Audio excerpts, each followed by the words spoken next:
ngarang March ki tang ahum 2025 physics ki paper thokani ko physics ki paper je WhatsApp social media ki da leak oire na koi da board of OCM gi controller of examination na complaint ama lakpadi gi koi paw khange hek lakpaga akoi case ama register tawre adigi OC amadi ai SI IO singna adugi matangda kanna thijanba hawi satra singi khalaga koina cases kitang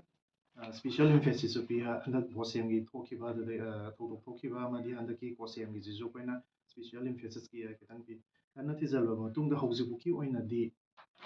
mipham Sunil Kumar na physics ki oza Paradise English School Thawalda oiba VP ni mana school asigi amadi exam center asigi EOC oina ju leibani ko hairiba nupaje hujupi oina di ma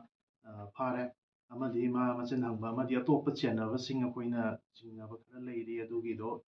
kokhatri notice thagare samanda ware ngasi 11 gi exam ju leibani na moi 11 gi da moi engage to khotpa ka yawdagi kitang thengdari adu moi laga moi su makata na investigation thagini aduna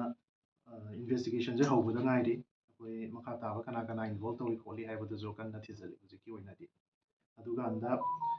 recently hujibokta question ani rak suri ka lik oi je bosem gi amaga bosem gi amaga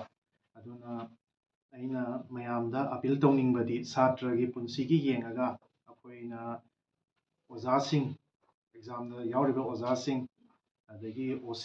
EOC amadi SO mayamna satra gi punsi gi khallaga anda kara section na tawraga matung taraka exam da sagumba question diki problem je thoktanaba kan hona jena appeal